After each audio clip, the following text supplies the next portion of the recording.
Hola, ¿qué tal? Nos encontramos hoy día con el equipo del Unsuyai para ver algo de comprensión lectura.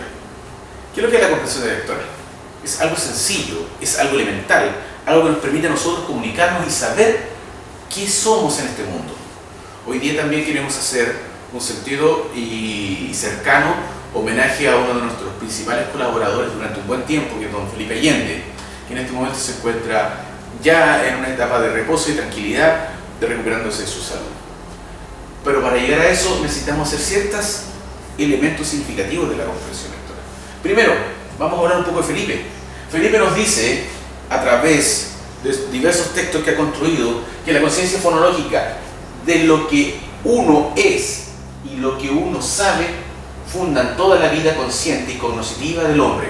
O sea, no es solamente lo que se lee, sino que también lo que tenemos, lo que nos da y lo que nos permite a nosotros movernos y estando en un conocimiento pleno de lo que es la realidad, de lo que es nuestro entorno.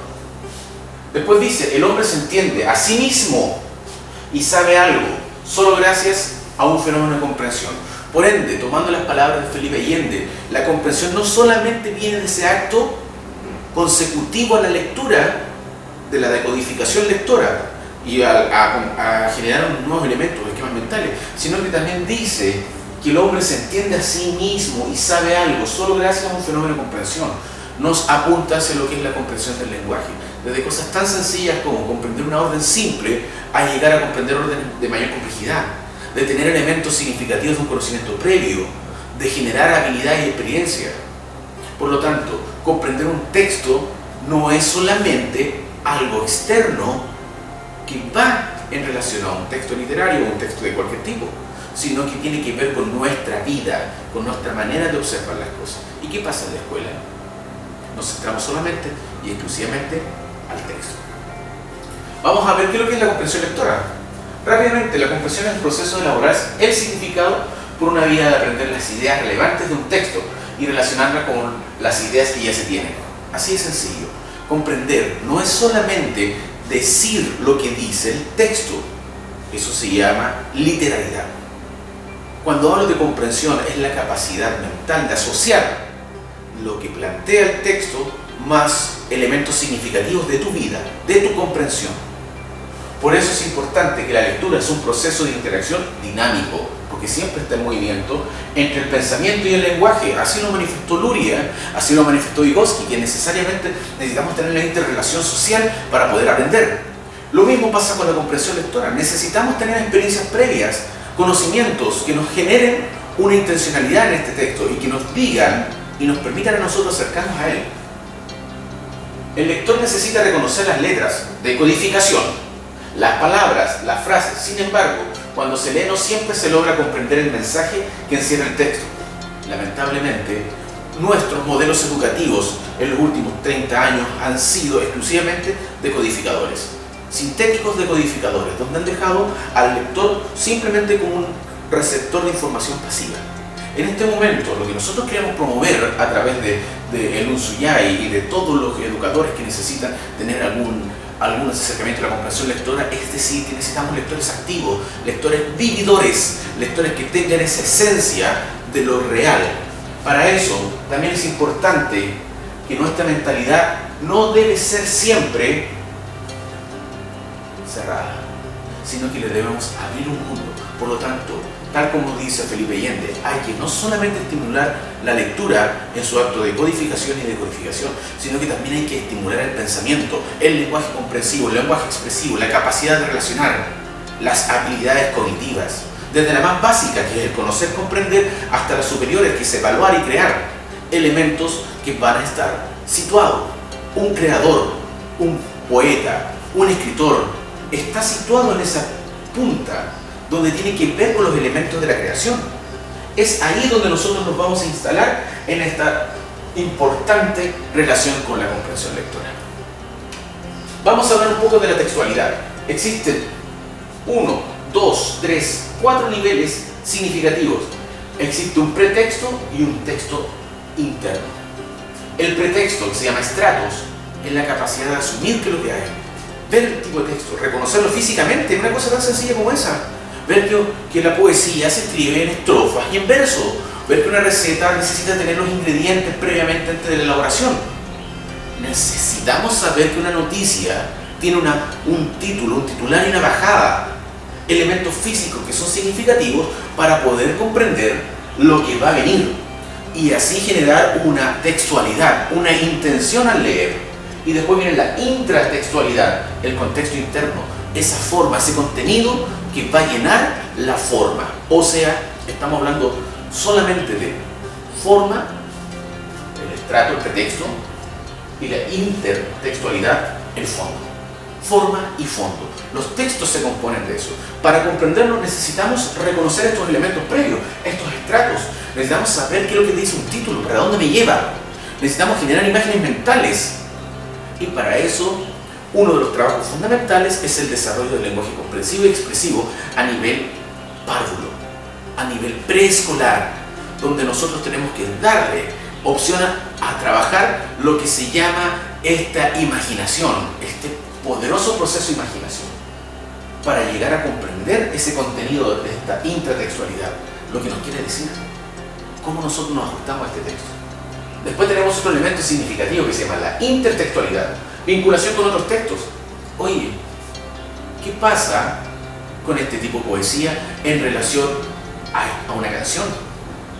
¿Cuáles son los puntos en común?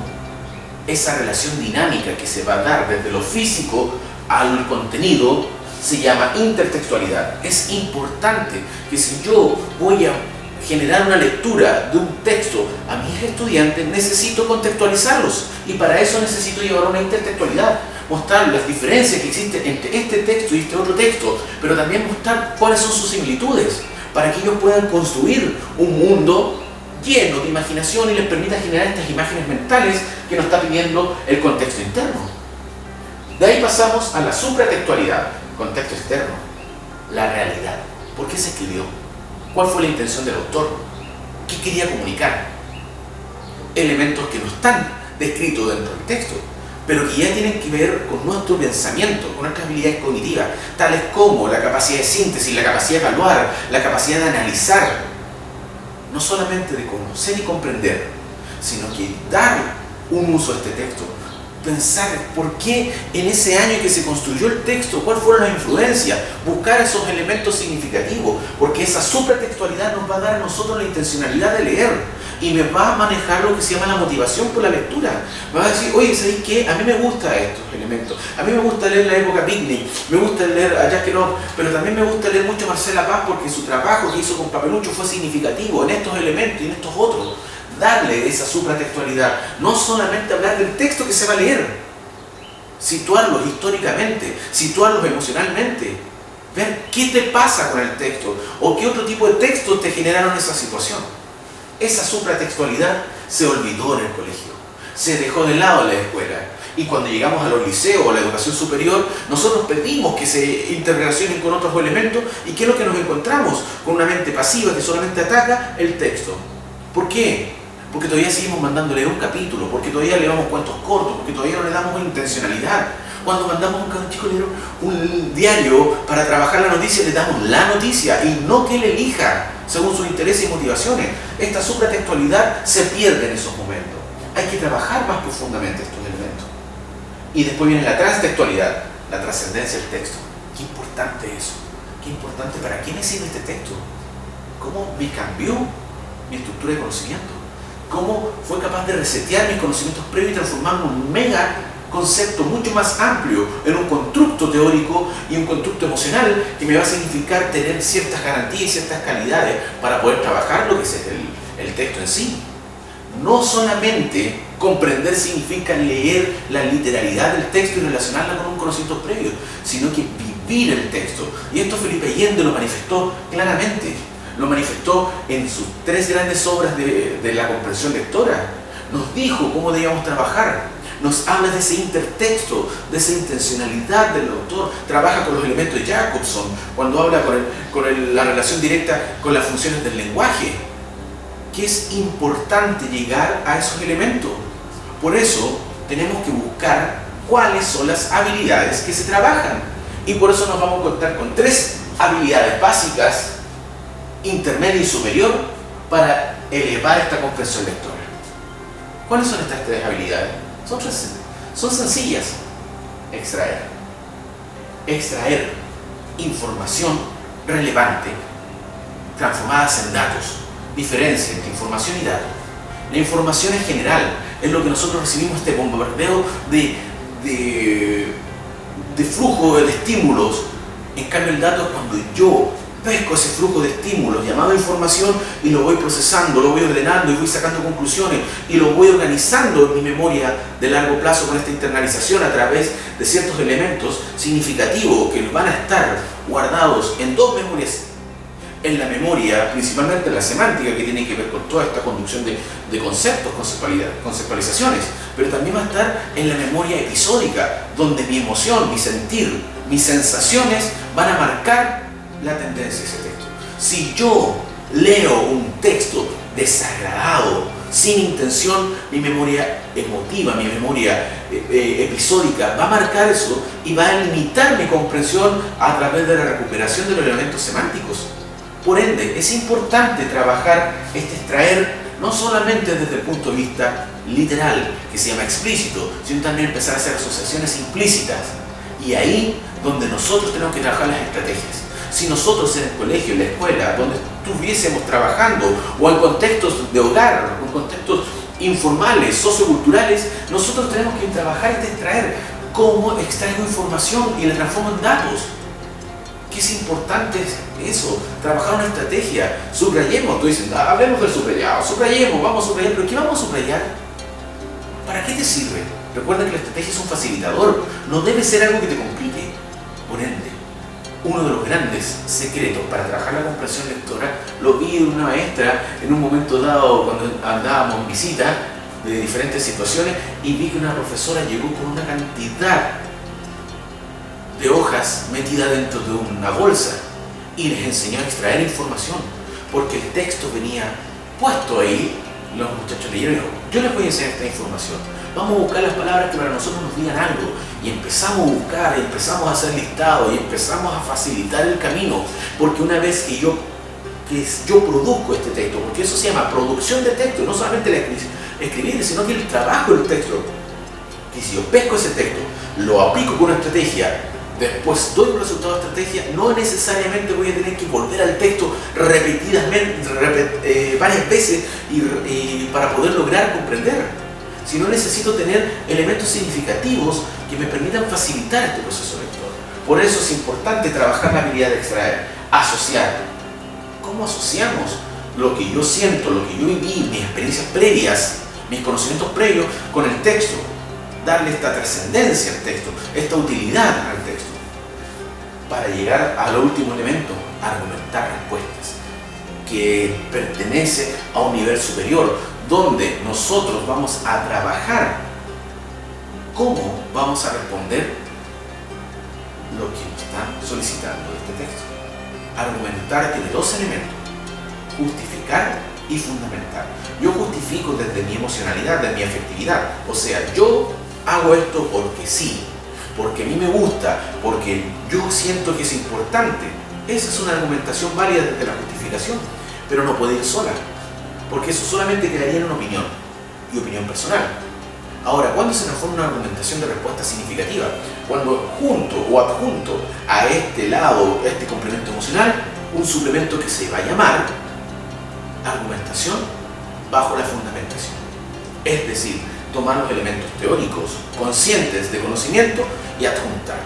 Cuando yo entrego respuestas de ese tipo, estoy argumentando una respuesta. O sea, estoy justificando mi intención y además le estoy dando un elemento de conocimiento. Ahí nosotros estamos hablando de comprensión lectora. En ese proceso, si nosotros trabajáramos en la escuela a enseñar a extraer, a generar procesos de asociación y a argumentar respuestas de forma significativa, estaríamos hablando que estamos trabajando en la comprensión lectora. Pero ¿qué es lo que hemos hecho? Nos hemos situado exclusivamente en trabajar el texto, la literalidad. Vamos a tomar un poco el cuadro que manifestó Felipe Allende con la comprensión de los textos escritos y su funcionalidad. Y acá, si ustedes se van a dar cuenta, se establece como criterio. Si ustedes, los profesores, los educadores, los padres que quieren interesar a trabajar la comprensión lectora con sus hijos, con sus estudiantes, con la gente que nos rodea, utilice este cuadro. Manifieste cuáles son los estratos. Genere la intratextualidad. ¿Qué significa? La intertextualidad. ¿Con qué otros textos se puede relacionar? Porque lo podemos relacionar de dos formas. Con el significado, o sea, con lo conceptual, con lo contenido y con la forma. Llegamos a la supratextualidad. ¿Por qué es importante? ¿Cuáles son los elementos significantes que permitieron a este escritor levantar ese tipo de texto? Y la transtextualidad, ¿para qué nos sirve? ¿Cómo lo voy a utilizar? Si nosotros trabajáramos estos elementos, podríamos ya establecer diferentes tipos de relaciones, como es unir un texto entre ideas generales y específicas y separar, o sea, procesarlo. Desde ahí nosotros establecemos los criterios de la comprensión lectora. Por eso, hoy día quisimos ver un poco ese primer acercamiento en nuestra primera cápsula. La próxima está relacionada directamente a lo que son estrategias de aprendizaje bajo los diferentes tipos de habilidades para trabajar la comprensión lectora. Espero que sea un material de apoyo y un material útil para ustedes. Por favor, compartan este video y manifiéstenos su gusto a través de las redes sociales. Nos vemos. Me despido, David Hidalgo, perteneciente al equipo de asesores de El Unsuyai.